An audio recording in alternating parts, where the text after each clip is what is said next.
I can't be perfect, but I can be brave enough to begin. I won't always know the way, but I can take the next step anyway. I won't be for everyone, but I can love myself enough that it doesn't shake me. Not every chapter will end the way I anticipated, but I can carry the lesson forward stronger than before. I'll lose people that I love, but I can honor them by living a life they'd be proud of. I will stumble, I'll fall, I will break, but I can rebuild with stronger hands and a wiser heart. I'll be misunderstood, but I can speak my truth anyway. There'll be chapters I'd rather not read aloud, but they're still mine, and I own every word. There will be dreams that drift away, but new ones will rise with the dawn. Not every road will lead to glory, but every step shapes who I become. Not every plan will unfold perfectly, but each detour will reveal exactly what I need. Sometimes the night will feel long, but I can be the spark that brings morning. Sometimes doubt will scream, but I can whisper back, I'm still here. I can't promise forever, but I can give this moment all I have. I cannot control the winds, but I can adjust my sails and carry on. Because life was never about perfection. It's about presence. It's about meaning. It's about dancing even when the song isn't clear. So I will love loudly, fall gracefully. I will rise boldly and choose again and again and again to live fully. And when it's all said and done, when the curtain falls and the lights dim, let them say that I lived with heart, that I didn't run from the storm, that I stood up and attacked its center, that I became the thunder. This is an ode to life. Not because it's easy, not because every step made sense, but because it's mine. Because I chose to keep going when I could have turned back. Because I learned to find meaning even in the cracks and the chaos. Because I dared to show up imperfect, uncertain, but unbreakable. This life with its twists, its turns, its storms, and its stars is mine. Every scar, every triumph, every whisper of hope has culminated into this single moment, this beautiful life. And I won't let it slip away.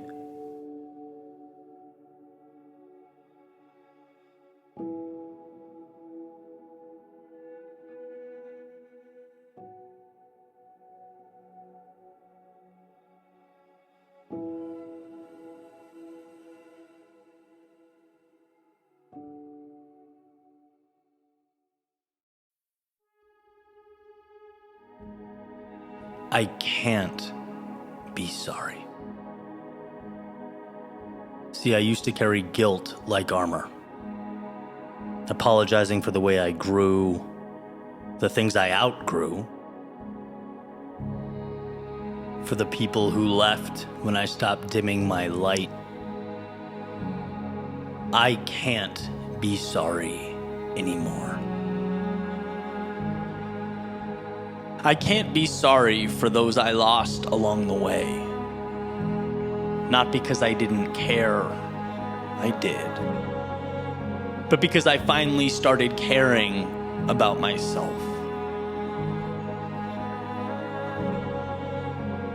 I can't be sorry for old conversations, rooms that echoed but never truly heard me. Friendships built on a version of me that's long dead. I can't be sorry for choosing peace over approval, stillness over chaos, truth over comfort. Believe me, it's a mistake I've made. I tried to explain, to even shrink. I've twisted myself into 1,000 shapes just to make sure no one around me felt uncomfortable, to make sure the externalities were aligned. But I've learned that the people who truly love you, well, they don't need you to vanish to accept you. And I'm not angry. I'm not bitter. There's no resentment. I'm just not sorry. I'm not sorry for the evolution that took place. I'm not sorry for dreaming bigger. I'm not sorry for asking more of myself and my life. And if that makes me hard to figure out or understand, then so be it. Because I can't apologize for becoming someone I'm proud of. I can't apologize for the silence I now protect like gold. I can't apologize for walking away from anything that required me to be less than whole. See, growth is messy. It leaves behind fragments. It burns bridges that were only ever meant to take you part of the way there. And still, I move forward. Carry no hate, but simultaneously no shame, because I can't be sorry, not anymore. And if that makes the world uncomfortable, that's okay. Because for the first time in a long time, I'm truly here. And for that, I can't be sorry.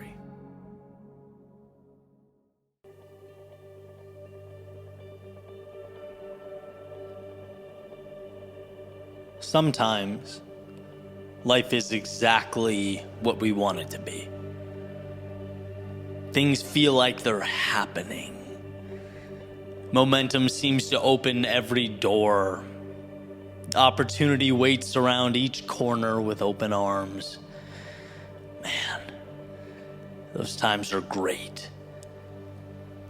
But this is not one of those times. Not at all. What I want to do is explore the moments of in-between. The instances of solitude and quiet. The periods of tension that exist between heartbeats.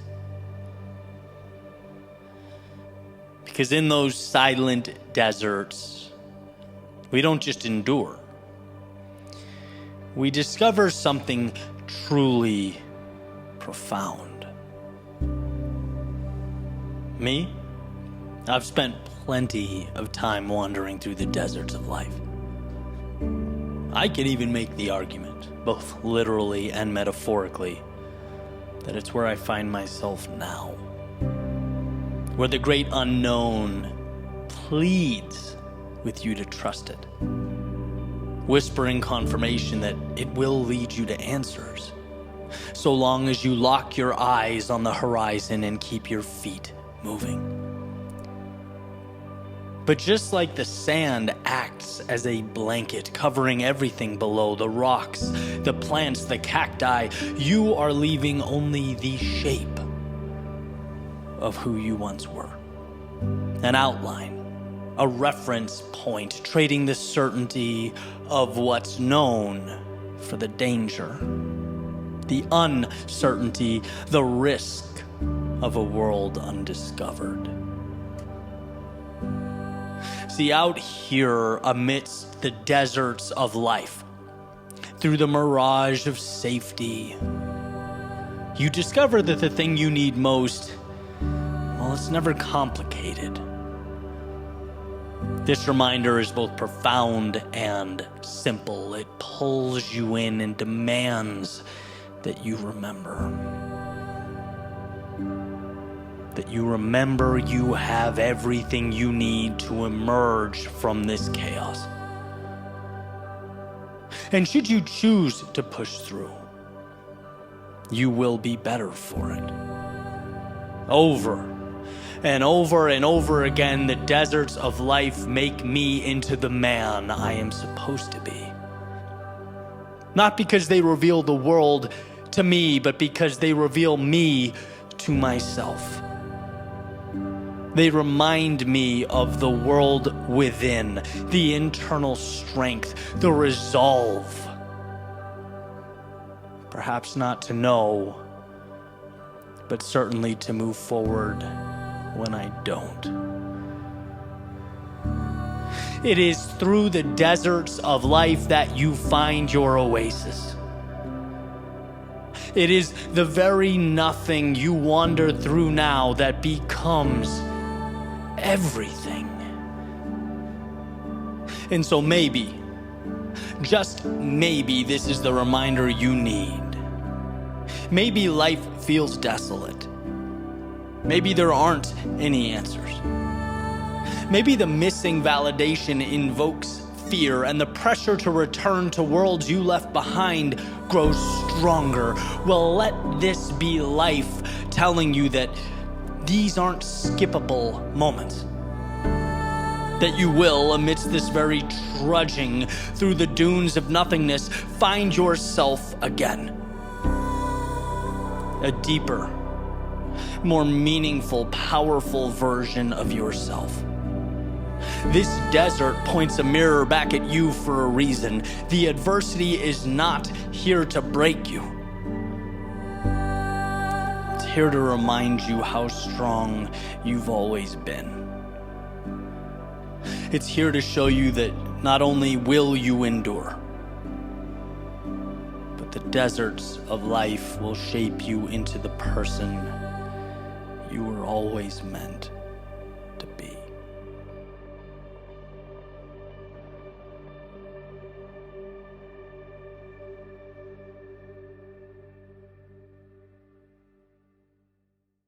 This is a story about doing that thing in your soul that you know you're called to do.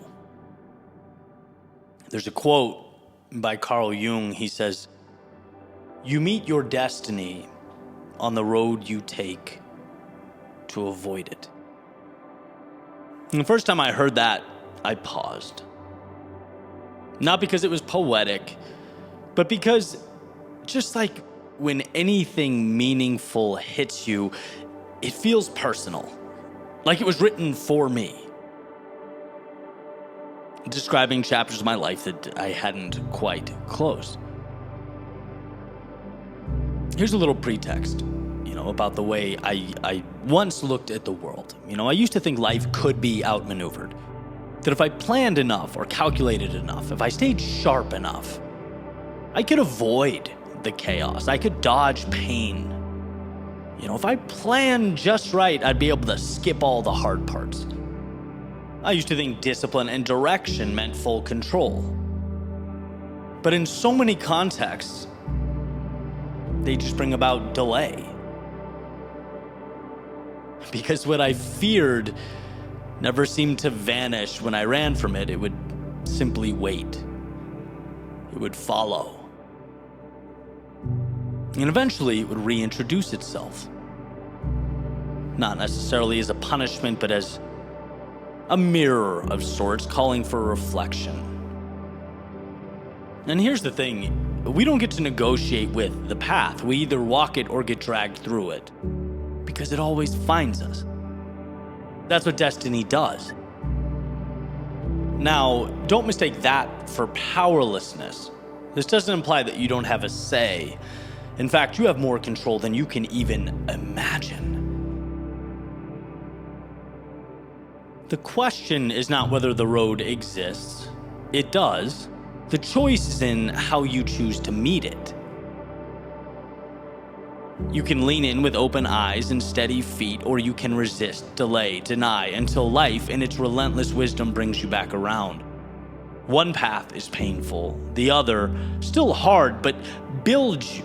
Right? One is friction, the other is fire, transforming you into something more. Destiny doesn't punish you, it just refuses to let you stay small. There's a story within a story here. When I was in the corporate world, I talk about the value that I got from that time in my life. I was fresh out of college, full of ambition. I was obsessed with the next title. I thought that success was about rising fast, about being seen, the role, the status, the corner office. Right? And there was, at the time, a VP that I worked under, and she used to tell me, Eddie, I see you being exceptional in learning and development. You have a gift for, helping people understand, see value, helping them grow.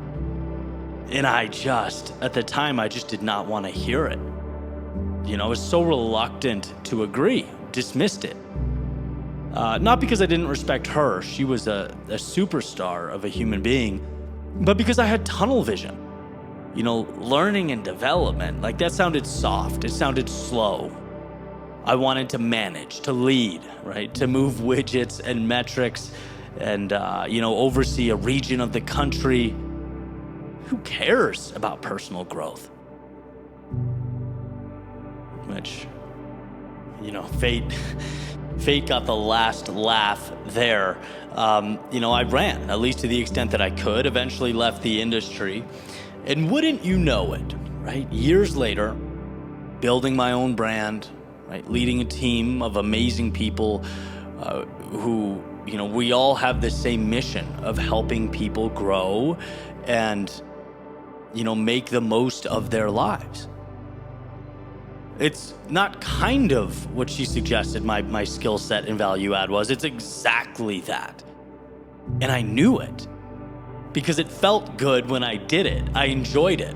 But the ego said, no, you need to be managing the Northwest division, whatever it was. Managing operations. It's not where I was meant to be, right? I was meant to help people grow and teach and build and inspire. I didn't choose that path back then, but it chose me, and maybe it chose me before birth, right? Eventually, I found the courage to circle back to it. Just like Jung said, I met my destiny on the road I took to avoid it. That resistance, that detour, well, as you can imagine, it wasn't just my story, it's everyone's story. There's a pattern in every great myth, every story of transformation. It's called the hero's journey. Joseph Campbell mapped it out. And the hero begins in a very ordinary world, safe, predictable, familiar.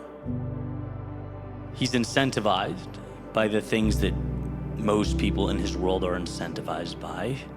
His limitations are certainly worldly.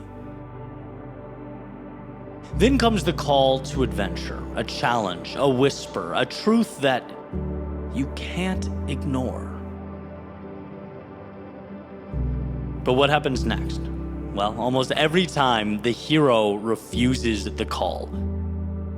For those Star Wars fans out there, Luke Skywalker, he didn't want to leave home. Right, as a farmer on Tatooine. He wasn't ready to face the evil empire. He doubted himself. He resisted. He wanted more of what he knew. And the story of Jonah is similar. Someone mentioned this to me the other day. I don't know how many times Luke Skywalker and the story of Jonah are used in the same example, but first for everything. God asks him to go to Nineveh to speak, to change hearts. He says no. He gets in a ship and he goes in the other direction. But fate didn't take kindly to shortcuts. A storm came. The ship shook, and Jonah, amidst all this, was thrown overboard. He was swallowed whole by a great fish, alone in darkness, nowhere left to run. And that's where he met his truth. That's where he surrendered to his life's purpose, his mission. That's where the journey for him truly began. See, destiny does not ask us if we're ready. It simply arrives. And when we resist, we often find ourselves in the belly of our own fear, until we realize the only way out, as Robert Frost suggests, is through. Jonah eventually got it. Luke Skywalker eventually got it. And eventually, so do we. Because the refusal doesn't stop the story. It merely delays a transformation, your transformation. And the Stoics, they knew this as well. They spoke on it, wrote about it all the time. Marcus Aurelius wrote, the impediment to action advances action. What stands in the way becomes the way. Seneca said, fate leads the willing and drags along the reluctant. More or less, for the sake of our conversation, meaning you can run, you can hide behind logic, busyness, perfectionism. But destiny is not looking for your comfort. It's waiting for your commitment to step into that purpose, into that person you've known your whole life has been there waiting to be unveiled to the world. I look back now and laugh at how hard I tried to outpace my own purpose. But I needed to learn that avoidance, it doesn't keep you safe, it keeps you small. It keeps you playing in someone else's game, a spectator in someone else's arena, instead of thriving and becoming a superstar in your own, adding more value to the world and those around you than you can imagine. Your destiny, it's a lot of things, but it's never small. So I ask you, what have you been avoiding? What's the path that quietly calls your name? The one that feels right, but maybe demands of you a little more right now than you're willing to give. One that you say maybe later to every time the thought arises. Because it's waiting. And maybe it's not supposed to be easy. Maybe you're never going to feel ready. Maybe that discomfort is the signal, not a stop sign, but a sign to go. And embracing that is how you win. It's how you find peace. Not by dodging the road, but trusting it. Because when you finally step into that discomfort, when you answer the call you've been avoiding, you don't just find your destiny. You become it.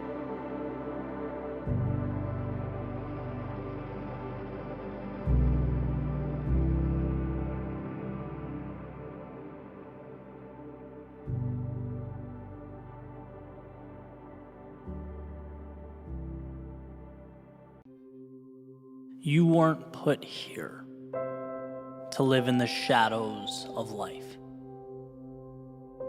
to exist beyond the sun's grasp, to stay on the outside, looking in.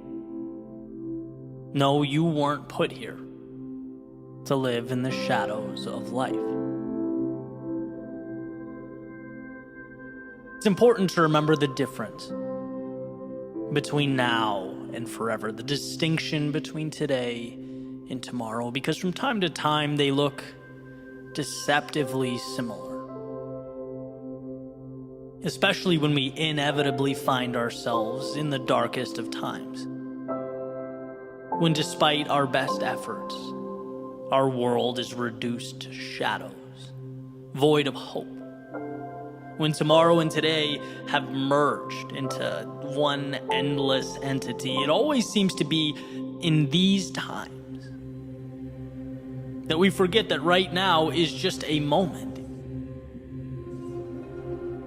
not an assigned permanence, but a bridge to something great. As Viktor Frankl says, if there is meaning in life at all, then there must be meaning in suffering.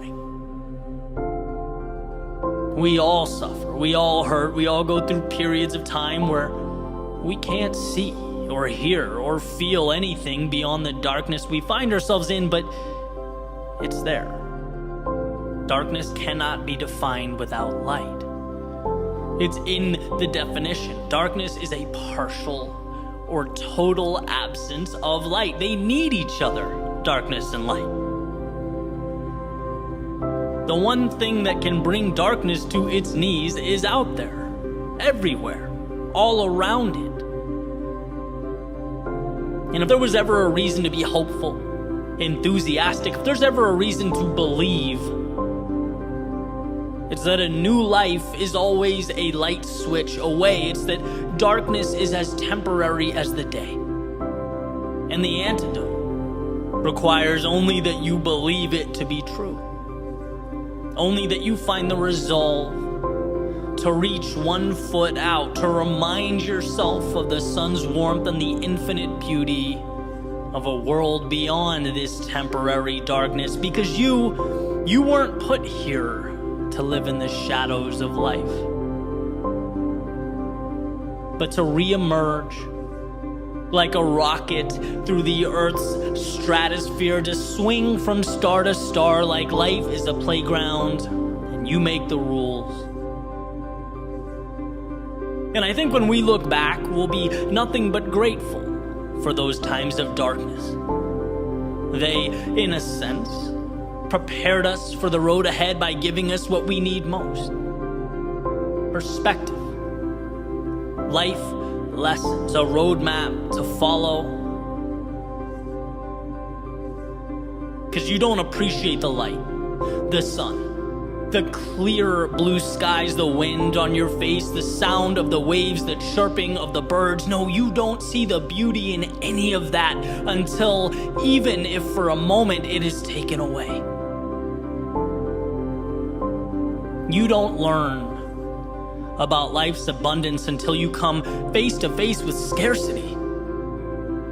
You don't learn to give until you've had your world taken away.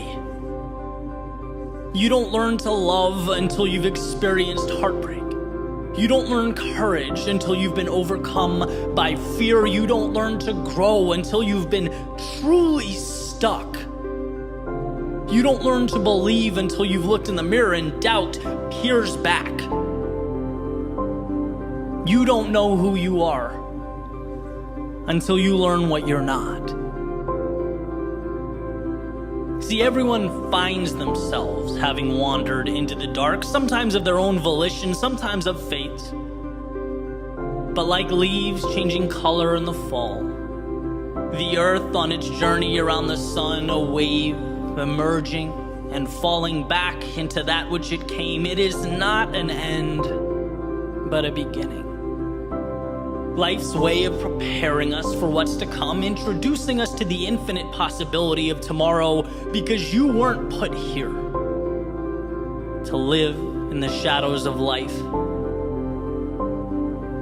but to emerge from them, to light up the world. No, you weren't put here to live in the shadows of life.